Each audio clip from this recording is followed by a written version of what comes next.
சிலுவை மரணம் வரைக்கும் நம்மில் தேவன் அன்பு செய்தார்.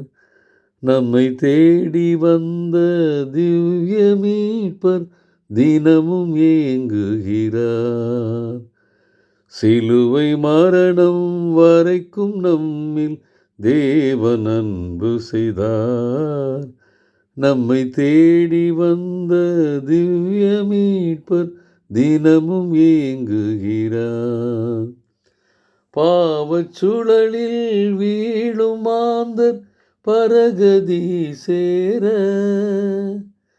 பாவச்சுழலில் வீழும் மாந்தர் பரகதி சேர, கொடும்பாரச் சிலுவை ஏந்தி சென்றார் பார்த்து உளம் நெகிழ்வீர். கொடும்பாரச் சிலுவை ஏந்தி சென்றார் பார்த்து உளம் நெகிழ்வீர். பாதை திரும்பிடுவீர், பரமன் அருள் பெறுவீர். பாதை திரும்பிடுவீர், பரமன் அருள் பெறுவீர். சிலுவை மரணம் வரைக்கும் நம்மில் தேவன் அன்பு செய்தார். நம்மை தேடி வந்த திவ்ய மீட்பர் தினமும் ஏங்குகிறார். டியர் ஃப்ரெண்ட்ஸ், அன்பின் வாழ்த்துக்கள். ஆண்டவரும் இரட்சகருமாகிய இயேசு கிறிஸ்துவின் நாமத்திலே உங்களை வாழ்த்துகிறேன். தபசு காலத்தின் முடிவு பகுதிக்கு வந்திருந்தாலும் இது முடிவல்ல, நம் வாழ்க்கையின் தொடர்ச்சி என்பதை உணர்ந்தாக வேண்டும். இந்த காலகட்டத்திலே நாம் கேட்ட ஆன்மீக சிந்தனைகள், நம்மை எழுப்பின வேத வார்த்தைகள், நம்மை தூண்டின பரிசுத்த ஆவியானவருடைய செயல்பாட்டுக்கு முழுமையாய் கீழ்ப்படிந்து இந்த ஓட்டத்தை தொடரோட்டத்தை தொடர்ந்து நிறைவேற்றுவதற்கு ஆவிக்குரிய வல்லமை பெற்றுக்கொள்ள கர்த்தர் விரும்புகிறார். ஏனென்றால் இது ஒரு காலகட்டத்தில் முடிவதல்ல. அந்த முடிவு என்பது ஒன்று ஆண்டவருடைய வருகை இருக்க வேண்டும், இல்லை என்றால் நான் பரத்துக்கு எடுத்துக்கொள்ளப்பட வேண்டும். எது முன்பு நிகழ்கிறதோ அதுவரை இந்த அனுபவம் தொடர வேண்டும்.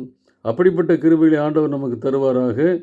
2 கொரிந்தியர் 8ஆம் அதிகாரம் 16-17 தீத்து என்கிற வாலிபனை குறித்து இங்கு தெளிவாக கொரிந்து சபைக்கு கற்றுக் கொடுக்கிறதை பார்க்கிறோம்.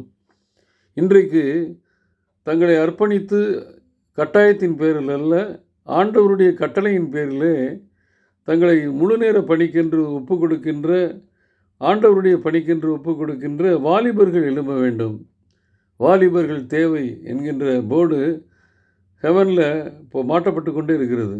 அதுதான் அங்கே தேவ சித்தமாக இருக்குது. இன்றைக்கி முக்கியமான அஜெண்டா என்னென்னா, பூலோகத்திலே ஆண்டவருடைய பணியை நிறைவேற்றுவதற்கு, தொடரோட்டத்தை தொடர் செய்வதற்கு வாலிபர்கள் தேவை என்கிற அந்த போர்டோடு கூட இன்றைக்கி தேவ சித்தம் பூமியில் நிறைவேற்றப்படணும்னு சொல்லி அதுதான் முதல் சித்தமாக பிதாவானவர் வைத்திருக்கிறார். குமாரன் நிறைவேற்றிய பணியை தொடர்ந்து செய்வதற்கு வாலிபர்கள் தேவை. இன்றைக்கு அந்த அறைகோலின் சத்தத்தை நம்ம கேட்பதற்கு அழைக்கப்படுகிறோம். அந்த வரிசையிலே பவுலடியாரோடு உதவி செய்வதற்கு அநேக வாலிபர்கள் எழும்பினார்கள். இன்றைக்கும் கூட அப்படிப்பட்ட கிருபையை ஆண்டவர் நமக்கும் தந்திருக்கிறார். அநேக வாலிபர்கள் ஆண்டவருக்கு பின்பாக சென்று கொண்டிருக்கிறார்கள். என்னென்னா, அவங்க இப்போ ஓடுகிற ஓட்டம் உன்னதத்தை நோக்கி இருக்கணும். ஒரு நாளும் மனிதர்களையோ உலகத்தையோ நோக்கி போயிடக்கூடாதுங்கிறது தான் என்னுடைய தனிப்பட்ட வேண்டுதலாக இருக்கிறது. இந்த தீத்துவை குறித்து வாசிக்கும் பொழுது அவன் ஒரு ஜென்டைல் என்று சொல்லி பார்க்கிறோம். அவன் கிரேக்க பின்னணியத்திலிருந்து வந்தவன், ஒரு பாரம்பரிய கிறிஸ்தவன் அல்ல என்பதை உணர்ந்து கொள்ள வேண்டும். 2வது, அவனுக்கு கொடுக்கப்பட்ட பேர் என்னென்னா ட்ரபிள் ஷூட்டர். ட்ரபிள் மேக்கர் அல்ல, ட்ரபிள் ஷூட்டர். ட்ரபிள் மேக்கர் எளிதாக கிடச்சிடும். ஆனால் ட்ரபிள் ஷூட்டர் இப்போ ஒரு சிலர் தான் அந்த பணியை செய்ய முடியும். அப்படின்னா என்ன அர்த்தம்? எங்கு பிரச்சனைகள் இருக்கோ அதை தீர்த்து வைப்பதிலே வல்லவன். இந்த தீர்த்துவை குறித்து 2 சி ஞாபகத்தில் வச்சுக்கணும். அவன் பணியை குறித்து நாம் சிந்திக்கும் பொழுது, ஒன்று கிரேத்தா தீவு கிரீட்டா, 2வது கொரிந்து.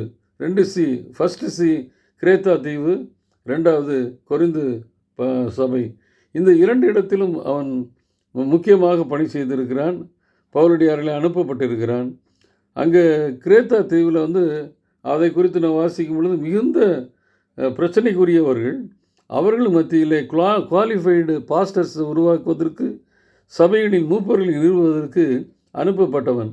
அங்கே உள்ள பிரச்சனைகள்லாம் தீர்த்து வச்சு அதை ஒரு ஆவிக்குரிய இடமாக மாற்றினவன் தீர்த்து. அதற்கு ஆண்டவருடைய தயவு அவனோடு கூட இருந்தது. அதைத்தான் வாசிக்கிறோம்.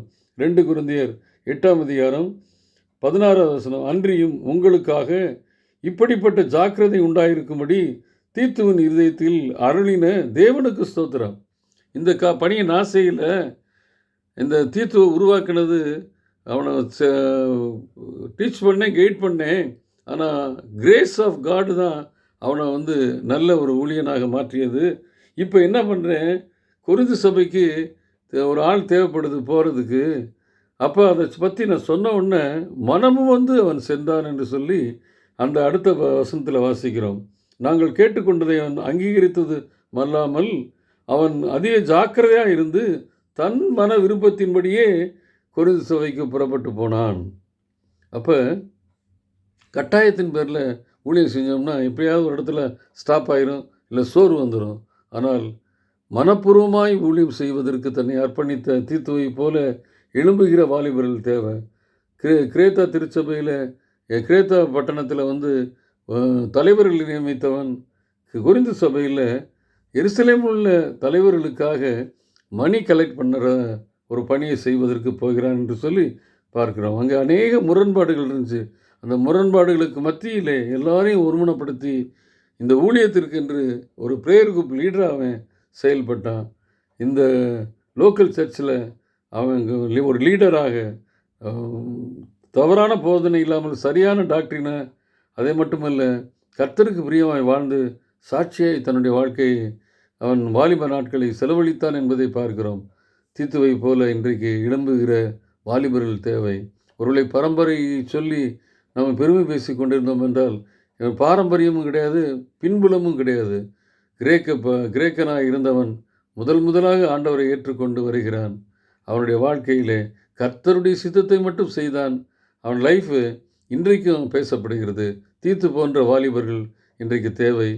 நம்முடைய திருச்சபைகளிலே, நம்முடைய ஊழிய பாதையிலே இப்படிப்பட்ட வாலிபர்களை கைட் பண்ணி எழுப்புவோம். ஆண்டவருடைய கிருபை அவர்களை சரியான பாதையில் நடத்தட்டும். அப்படிப்பட்ட நல்ல ஒரு நாளாக அமைவதற்கு கர்த்தர் கிருபை செய்வாராக. ஆமேன்.